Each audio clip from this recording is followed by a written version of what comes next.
Hello, fellow citizens in whatever country or city you may be in.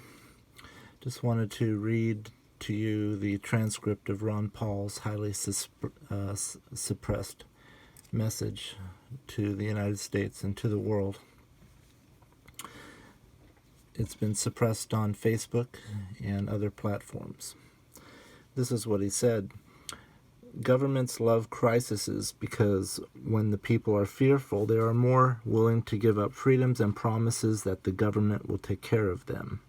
After 9/11, for example, Americans accepted the near total destruction of their civil liberties in the Patriot Act's hollow promises of security. It is ironic to see the same Democrats who tried to impeach President Trump last month for abuse of power demanding that the administration grab more power and authority in the name of fighting a virus that thus far has killed less than 100 Americans. Declaring a pandemic emergency on Friday, President Trump now claims the power to quarantine individuals suspected of being infected by the virus as Politico writes, quote, stop and seize any plane, train, or automobile to stymie the spread of contagious disease, end quote. He can even call out the military to cordon off a U.S. city or state. State and local authoritarians love panic as well. The mayor of Champaign, Illinois, signed an executive order declaring the power to ban the sale of guns and alcohol and cut off gas, water, or electricity to any citizen. The governor of Ohio just essentially closed his entire state. The chief fearmonger of the Trump administration is without a doubt Anthony Fauci, F-A-U-C-I, Anthony Fauci, head of the National Institute of Allergy and Infectious Diseases at the National Institutes of Health. Fauci is all over the media, serving up outright falsehoods to stir up even more panic. He testified to Congress that the death rate for the coronavirus is 10 times that of the seasonal flu, a claim without any scientific basis. On Face the Nation, Fauci did his best to further damage an already tanking economy by stating, quote, right now, personally, myself, I wouldn't go to a restaurant, end quote.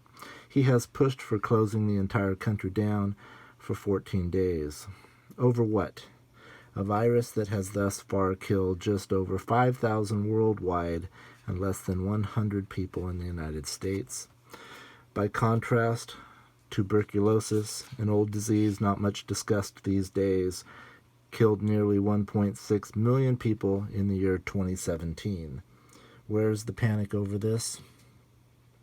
If anything, what people like Fauci and the other fearmongers are demanding will likely make the disease worse. The martial law they dream about will leave people hunkered down inside their homes instead of going outdoors or to the beach where the sunshine and fresh air would help boost immunity. The panic produced by these fearmongers is likely helping spread the disease as massive crowds rushed into Walmart and Costco for the last roll of toilet paper.